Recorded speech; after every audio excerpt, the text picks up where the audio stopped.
ഒരു ലക്ഷ്യത്തിലേക്ക് എത്തിച്ചേരുക എന്ന് പറയുമ്പോൾ അതിനേക്കാൾ മനോഹരമാവുന്നത് പലപ്പോഴും ആ ലക്ഷ്യത്തിൽ എത്തിച്ചേരുന്നതിനിടയിലുള്ള ആ യാത്രയുണ്ടല്ലോ, അതാണ് കുറെ കൂടി നമ്മുടെ ജീവിതത്തെ മനോഹരമാക്കുന്നതെന്ന് കാണാൻ പറ്റും. ലക്ഷ്യം എന്ന് പറഞ്ഞാൽ അവിടെ അത് പൂർത്തിയായി. പക്ഷെ ആ ലക്ഷ്യത്തിലേക്കുള്ള യാത്ര ആസ്വദിക്കാൻ പറ്റുമ്പോൾ എത്ര മനോഹരമായിരിക്കും നമ്മുടെ ജീവിതത്തിന്റെ ആ നിമിഷങ്ങൾ. ഇവിടെയാണ് ലക്ഷ്യങ്ങളുടെ പ്രസക്തി എന്ന് പറയുന്നത്. ഒരുപക്ഷെ നമ്മൾ കാണുന്ന ലക്ഷ്യങ്ങൾ അത് യാഥാർത്ഥ്യമാവണമെന്ന് നിർബന്ധമൊന്നുമില്ല. എന്നാൽ ആ ലക്ഷ്യം എന്ന് പറയുന്നത് എന്തായിരിക്കും? നമ്മുടെ ഏറ്റവും ഇഷ്ടപ്പെട്ട ഒരു മേഖലയോ കാര്യമോ ആയിരിക്കും, അല്ലെ? നമ്മൾ ആഗ്രഹിക്കുന്ന ഒരു കാര്യമാണ് നമ്മുടെ ലക്ഷ്യമായി മാറുന്നത്.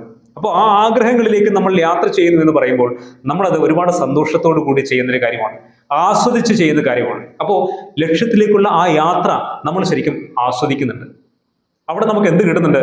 സന്തോഷങ്ങൾ കിട്ടുന്നുണ്ട്. ജീവിതം കുറെ കൂടി അർത്ഥപൂർണമാകുന്നുണ്ട് എന്നുള്ളതാണ്. അതുകൊണ്ട് നമുക്ക് ഓരോരുത്തർക്കും എന്തുണ്ടാവണം? നല്ല വ്യക്തമായ ഒരു ലക്ഷ്യം നമ്മുടെ ജീവിതത്തിൽ ഉണ്ടായിരിക്കണം.